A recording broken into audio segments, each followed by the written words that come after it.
Buat yang selalu update info gadget pasti udah tahu kalau iPhone 12 series udah resmi dirilis oleh Apple. Dan walaupun seri iPhone 12 belum dihadirkan secara resmi ke Indonesia, nggak menghentikan euforianya untuk bisa sampai ke tanah air. Nah, berhubung iPhone 12 belum resmi dirilis di Indonesia, mendingan nunggu beberapa saat lagi sampai dijual resmi ke Indonesia, atau bagusnya beli iPhone yang udah resmi di Indonesia kayak iPhone 11. Selamat pagi di Indonesia, selamat datang di Durma Tekno dengan gue Arif. Kali ini gue bakalan sharing ke kalian, apakah kalian harus nungguin iPhone 12 dijual resmi di Indonesia atau mendingan beli iPhone 11 aja.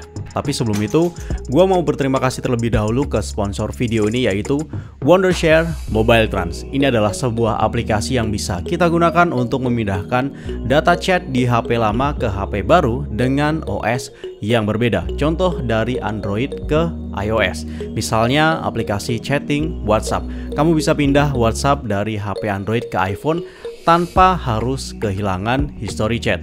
Cukup download Mobile Trans di PC-mu via link di deskripsi video ini. Kemudian hubungkan kedua HP-mu ke PC. Lalu mulai proses transfernya. Dan ikuti step demi step yang ada di dalam aplikasi ini sampai history chatmu berhasil dipindahkan. Yang lebih keren lagi, Mobile Trans kasih kamu diskon 35% saat event Black Friday Cyber Monday yang berlangsung dari tanggal 20 November sampai 2 Desember. Kamu cukup bayar $19 aja buat tools WhatsApp transfer atau phone transfer. Atau kalau misalnya kamu pengen dua-duanya sekaligus, kamu cukup bayar $26 aja. So, jangan lupa buat cek link di deskripsi video ini buat dapetin diskon spesial ini.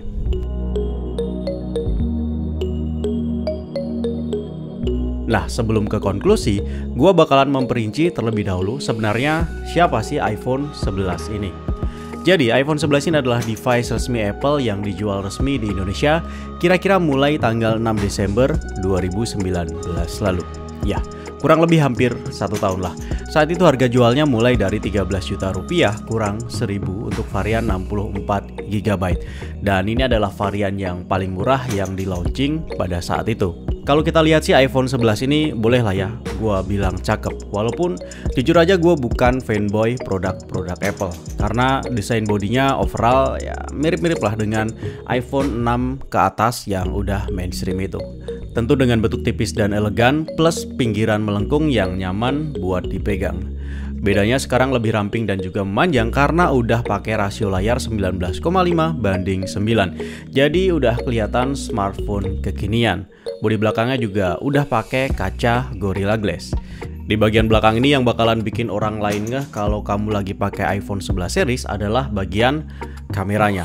Bagian kotak menonjol di kiri atas ini emang udah cukup ikonik buat gantiin logo Apple di belakang yang kini posisinya ada di tengah-tengah bodinya. Dan yang pasti ini bakalan gampang banget ketutup tangan pas lagi kita pegang. Jadi di titik ini tonjolan kotak ini udah bisa ngangkat status moralmu kalau kamu sengaja beli iPhone biar lebih dipandang sama lingkunganmu. Status sosial aja sih. Status moral mah udah. Dan meskipun resolusi layarnya belum Full HD ke atas seperti jajaran iPhone 12 series, tapi tenang aja, karena mandangin layar di iPhone tuh nggak bakalan bikin cepet capek mata kita. Karena ya tahu sendirilah, layar Liquid Retina itu seperti apa beningnya. Apalagi dia udah pakai teknologi True Tone dan White Color Gamut yang makin bikin mata kita betah mandangin layarnya. Kalau kita kulik lebih dalam lagi ke bagian dapur pacunya, jeroan iPhone 11 ini tentu aja masih jauh dari kata expired. Karena masa pakai device Apple khususnya iPhone biasanya berkisar di 4-5 tahun. Dan di umur segitu masih bisa dikatakan mulus untuk pemakaian sehari-hari. iPhone 11 ini menggunakan jeroan dengan konfigurasi Apple A13 Bionic sebagai intinya. RAM-nya adalah 4 GB yang mana tergolong cukup besar untuk sebuah perangkat iPhone. Buat ngejalanin iOS 14 juga nggak ada isu performa yang selama ini gue alami. Sangat-sangat stabil. Sayangnya gue nggak bisa bandingin head-to-head performa dapur pacu dari iPhone 11 ini versus iPhone 12 karena gue belum punya unit iPhone 12-nya. But anyway, kalau misalkan kalian kepo, kalian bisa tonton videonya di akhir video ini. Yang jelas sih di sana perbedaannya tipis banget untuk penggunaan harian, bahkan untuk rendering video 4K. Lalu gimana soal kameranya? Well, gue bakalan bilang kalau kamera di iPhone 11 ini masih cakep banget. Warnanya natural, tajamnya dapet, dynamic range-nya termasuk luas, dan yang terpenting buat bikin story hasilnya bening. Ini adalah salah satu kelebihan iPhone karena optimasi aplikasinya sangat baik. Hal yang cukup susah ditemukan di perangkat seluler non-iOS. Oke, sekarang ke konklusi. Gua rasa pilihan terbaik saat ini buat kalian yang punya budget untuk beli iPhone sekitar 15 juta adalah menunggu iPhone 12 series resmi dijual di Indonesia. Dengan catatan, saat ini HP kamu bukan iPhone X ataupun iPhone 11 seri seperti ini dan lagi nggak terburu-buru pengen ganti HP. Kalau misalkan kalian cocok dengan desain iPhone 12 seri sih, gua rasa bakalan worth it nungguin sebentar lagi. Karena tentu kalian tahu sendirilah, iPhone 12 kali ini punya desain yang lumayan klasik. Dengan budget segitu gue rasa sih sangat mungkin buat beli iPhone 12 mini. Karena prediksi gue varian terendahnya bakalan dibanderol mulai dari 13 juta rupiah.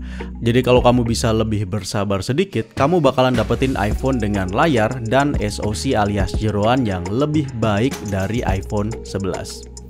Tapi kalau saat ini HP-mu iPhone X atau iPhone 11 seperti ini, gue rasa baiknya kalian skip iPhone 12 nanti. Menurut gue sih iPhone 11 dan juga iPhone X masih worth it dari segi hardware, teknologi, harga bahkan experience-nya. Hardware-nya baik itu layar, dapur pacu, bahkan kameranya masih sangat-sangat bisa diandalkan. Teknologi yang dipakai di iPhone 11 ini tentunya juga masih sangat up to date karena usianya baru setahun. Harganya juga gue rasa masih cukup rasional, terlebih iPhone 11 yang kemarin gue beli ini udah dapat potongan harga sekitar Rp500.000.